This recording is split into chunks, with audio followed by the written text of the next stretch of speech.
Today on Roll for Crit, we are reviewing the newest game from Lucky Duck Games called Destinies. It is a narrative competitive game for 1 to 3 players, and it is heavily focused on app usage. You'll be exploring an area trying to complete your destinies, depending on which character you have chosen, hence the name Destinies. Right now we have set up mostly the starting of the initial standalone scenario. We'll do our best to avoid any kind of spoilers. You'll have the option to choose one of 3 characters. They will look like this, all the cards. They have 2 destinies. We're not going to show you what they are, but they're on the back for each side. You'll be able to scan these when it comes to your destiny a little bit later in the game. On your turn in the phone app, you're going to have the option to move, then do an action. So you start off like this, as you can see, with one explored tile. There may be some people there. Maybe there's also some places to interact, but there's some face down. These haven't been visited yet. You can move up to 2 visited squares away. So as soon as you hit something unexplored, you got to see it. So let's say we went here. The app will tell you to flip it over and tell you about some new things, such as maybe there's a blacksmith there. Maybe there's an inn and something's going on there. And it'll tell you what each of these things are. You then can choose to visit one of the places on your tile. So for example, if we visited the blacksmith, we may now talk to him about certain things. Maybe they'll have quests for us, so to speak, to help them out. Maybe we can ask them about our destiny. That's when you can scan these QR codes, depending on which one you're trying to complete. You can always switch between the 2. It's not like once you've chosen one, you've locked in, so to speak. There's also the possibility, such as the blacksmith, that they may have items for you to sell. If that's the case, the app will tell you to take out a certain number of items. You'll put one of these tokens on that and one over there, so you always know that corresponds to him. Buying items is pretty simple. Spend the gold to get the item. You can sell items in your possession for their cost too, so that's maybe a way if you need that extra little bit of gold to get something. You can usually go through, most of the options they have. So you can talk to them, buy and sell, interact. And unless the app says otherwise, because maybe you get chased away for some reason, you can go through all of those and then you'll end your turn. So a lot of the interactions you're going to have in the game are handled through that app, but there is still some physical table presence that you have to worry about in addition to just moving between the tiles. You're also often going to be asked to make skill checks, which relate to one of the 3 stats that you have: intelligence, dexterity, and strength. And you can see there are going to be 3 or 4 markers in each of those categories under a specific number. And the way it works is, let's say I was to make an intelligence check with the noble right here with these starting stats. I have these 2 dice always, and then you also have these 3 effort dice. At the start of each round, you're going to be able to refresh one, but whereas these will come back to you on the same turn, you'll always have them. These are only used once per turn, so you have to decide when it's going to be important enough for you to add this in. The way it works is you will roll whatever dice you have and compare that number to the number of these stats. So in this instance, I got a 5. I have 1 token here at the 5 level, which means that's 1 success. If I manage to get a 7, I would also get this second success. Then you've got the effort dice, which actually have one side, which is just a success straight up. You don't have to worry about the number. And you won't always, usually you will not know, how many successes you need to complete something. Usually 2 or 3 is pretty good. Sometimes they only will need 1. And then the app, of course, you will enter in how many successes you got. They will tell you what the result is. Various items will allow you to use them to add something to a success, or maybe even if you have the right item, avoid a skill check altogether. You are also going to be able to gain experience points as the game progresses from various tasks. Often if you fail something, you'll get one of these as a consolation prize. So sometimes you might lose some points in one of these. You might have to move these back, making skill checks harder. But sometimes, such as with these experience points, you can trade them in. That will give you the opportunity to move 2 of these up. So you can move 1 twice to make something really easy to get, or you can move 2 different ones once, try to maybe spread out your talents. Usually each character will kind of specialize in one of these in particular. And you continue playing the game, exploring, making skill checks, trying to get the items you need until one player has completed their destiny. Once they initiate that, it kind of goes into this finale mode where they're doing a bunch of quests in a row, and that means everyone else maybe has 4 or 5 turns, depending depending on how well equipped they are, to try to catch up. Once they have completed it, the first person to do it wins, and the game ends. I know we're not showing a lot right now. That's because we don't want to spoil it. This is a very heavy campaign game, and one that we didn't really touch too much. It's a competitive one. For you see, right now we have pretty much set up for solo mode, but you can have other players running around trying to complete their stories as well. It isn't competitive in the sense that I can like directly attack you and steal your stuff. It's more like a race, I think would be probably the best going on with your story. Now, each scenario, that's the word I'm looking for, will always have 3 characters you can choose from. And their destinies are pretty much very similar to one of the other 2. So like if this person has destiny that requires goal A and this one requires goal B, then another person could have goal B and C, and someone could have goal A and C. For instance, like maybe this guy wants 2 types of items. There's probably one other person, one of their goals is wanting 2 types of items, the same types. So a lot of it will be coming down to trying to see what other people are doing. Like, oh, is that person gathering those items? A, maybe I gather them just to make it harder for them. Or B, if that's one of my goals and that seems hard, I'm going to shift to my other destiny.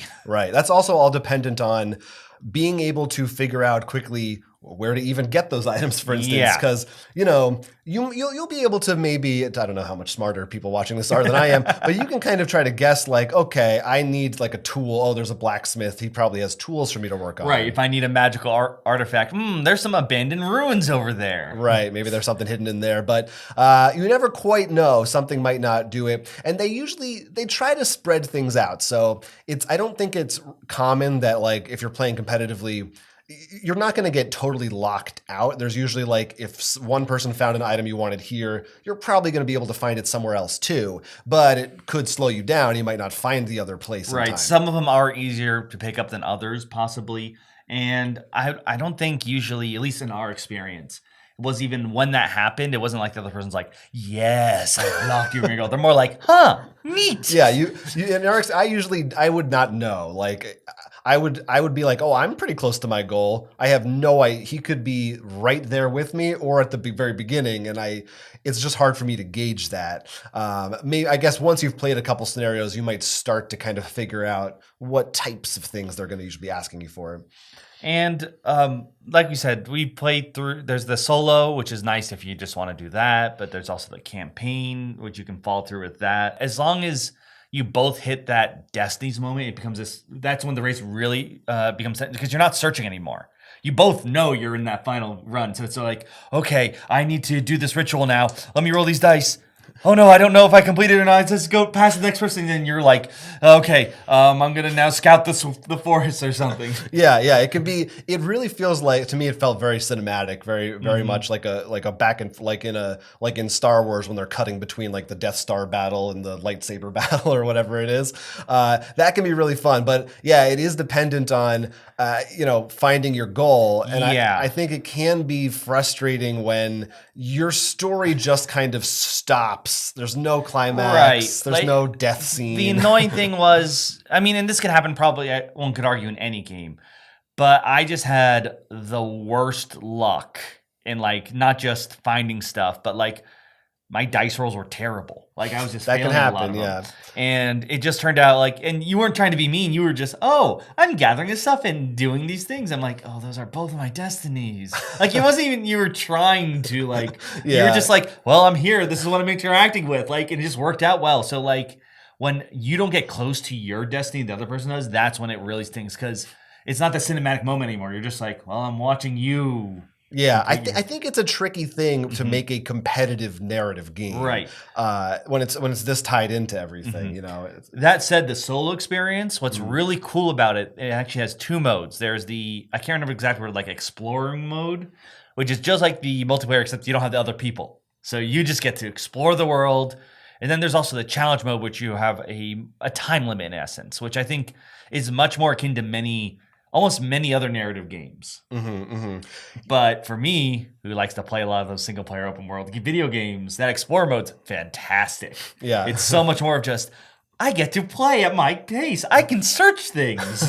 Yeah, I would compare this directly to Some games we really love, The Seventh Continent and Tainted Grail specifically. I think it feels very much like a very light version of those. Like, I think earlier you used the term, you called it a heavy campaign game, meaning it's like focused on the campaign story Right, I said aspect campaign. of it. I don't think.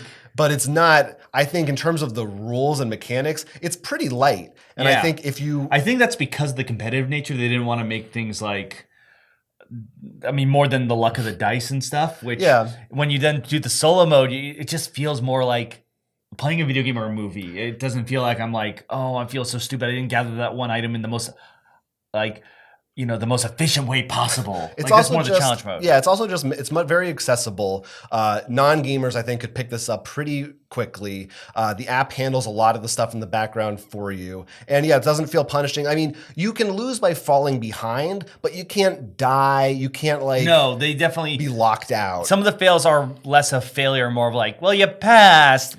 Yeah, if you fail a skill check, 9 times out of 10, you're getting an experience point. Mm-hmm. Like it doesn't punish you too hard. It's the runaway leader is like a different kind of a thing in this game. So I like that aspect of it. It feels light for that. I will say also part of I think playing multiplayer is because, like you said, I don't really know what you're doing all the time or why you're doing it. When it's not my turn, I often just felt like, unless you're really getting into it and reading the story, you're supposed to read everything out loud in like fun voices. Right. No, I think there wasn't much for me I didn't really care about your turn. Well, I think the only time you care, at least maybe you were doing so well at one time, but it might be like, oh, I need another weapon. I don't know. So you're waiting to hear and like, he got I'm sorry, weapon. did he mention, or like, while I'm reading it out loud, I mentioned Scythe, and you're like, oh, I'm sorry, you said something about Scythe. But I almost think that might be one of the reasons this game doesn't go beyond 3 players. Well, besides, I think it's probably hard to program all the Destinies together. But I think if there were more than that, your downtime would be like, I wouldn't like it. I would be really bored. But it depends on your group. Maybe you have fun hearing other people's stories too, more than I do. Maybe you're not as narcissistic as I am. But I mean, it's definitely, I really appreciate what Lucky Duck is doing. It definitely feels like kind of an evolution of the Chronicles of Crime system with all the scanning of codes and things. But I liked that while you are on your phone a lot, looking at that screen, you're not scanning every 5 seconds. I thought that was done effectively, but sparingly. I didn't get tired of it. You felt like it was the right amount. Yeah, I thought they had a pretty good balance. Crits and misses for Destinies. Crits. The world of the game feels alive as you explore it, interacting with places and characters that actually change as new things are added, and different people will say or do different things depending on your actions. The game has competitive options if you like to try to best your opponents, but if you're more interested in a solo narrative experience, there are options for that as well to challenge yourself or explore at your own leisure. This variety of game modes is something we don't see in too many narrative games, and for me, it is a welcome addition into the genre. Misses. The competitive mode has some pitfalls that are just really hard to ignore. First off, there's no real actual interaction, so it's less of competitive fighting each other, but more of just a race of who can finish their story first. And if you're just not lucky, what can turn out to be is just you watch the other person finish their story, get their ending, while you're just sort of standing around and just not really getting anything out of your playthrough. Falling behind in any competitive game can be frustrating, but there's something particularly about having a narrative-focused game with your own personal story when you aren't able to complete it. It just feels like someone has ripped the last pages out of the book that you had been reading, and it's a little disheartening. It doesn't feel as fun or climactic to finish the game that way. The story is designed in such a way that people should be able to understand what's going on regardless of which characters were chosen to be played with and whether they interacted with certain spots or not. This means it's not probably going to be as in-depth as maybe some more heavy-focused games, and that could be a bit of a letdown for some people.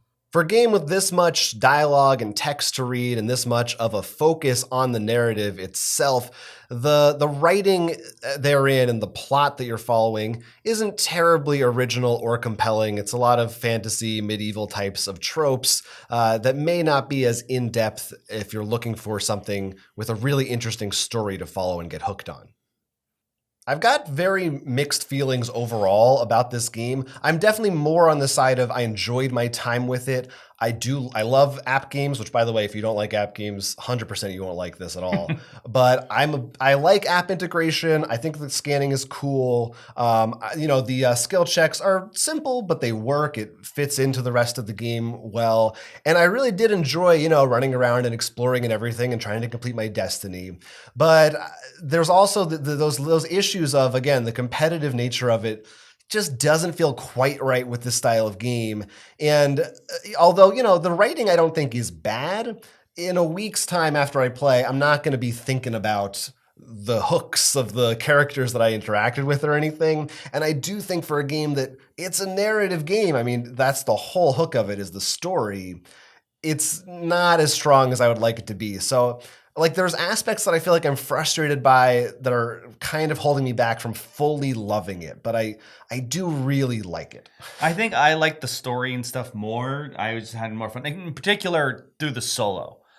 Playing solo just because when I played plenty of other games, these narrative games solo, because they're cooperative, they usually have to throw something or make it really difficult. And sometimes I'm just like, I don't want to lose this and have to restart the whole thing. I never felt like that in this. This felt like I was allowed to have fun with the world and story. I didn't feel punished because I rolled 3 ones. So now a stone golem smashes you, so you got to restart the scenario.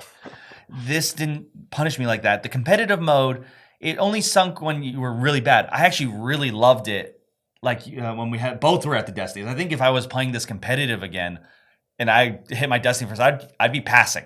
I'd wait until the other person was close, and then I was gonna go. Yeah. The problem is just that who knows? You might play this game and that happens every time, or it might never happen for you. And especially if you're playing with 3 players, one person might just get locked out and feel bad. And right. No, that's the thing, and it's hard to know exactly without actually knowing the story. Overall, I have to say, if you're a solo player, this is definitely something you should, and you like narrative games, obviously, something you should look into. I think the fact it has both the challenge mode, if you're that kind of solo player, or if you're like me and you don't like to put on the hardest difficulties, you have both options and available. You like 0 challenge. I don't think it's 0 challenge, but I mean, it's not as punishing as many other narrative games. Yeah. Well, I mean, you literally can't lose, right? I might call it 0 challenge. If you play enough. I haven't tried to see if it, if you hit too many days, because that never occurred to me, because I was just like, I'm doing the thing. Because sometimes there are times where if you take too long, well, this person's gone now. Right. So things will change and happen on the map. Yeah, and I will say, I liked the world that was built. I do think that they added stuff that made it more interesting than a lot of generic fantasy stories, but it's the plot itself that I found lacking. But I did enjoy exploring and meeting the people and whatnot for the most part. So I definitely will be interested to see what the expansion that is out there now, or things that are coming out in the future, if those different scenarios add more onto it. And again, just for anybody watching, the core comes with, there's one kind of tutorial scenario or introductory scenario, and then there's 4 that are technically connected. But that's another nice thing that I actually also appreciate, where some people might want more connective tissue with the campaign. It is nice to have a game where you don't need the same group of people. Well, if it follows the trajectory of Chronicles of Crime, then we'll see an expansion for an 80s version and a future version or something of this, because this system could work with a lot of different areas. But we will see. Right now, there's the Destinies out there. You can try it for yourself. Let us know in the comments, please, if you have played Destinies and what you think about it. How do you feel about solo versus competitive? Have you had those dramatic story moments, or did you find it lacking? Let us know what your take was on the game, because I'd be interested to hear what different people's opinions are who are, maybe into different aspects of this as well. Mm-hmm. You can let us know in those comments down below. And please mark spoilers if you want to talk about things with spoilers, because, this is a story game.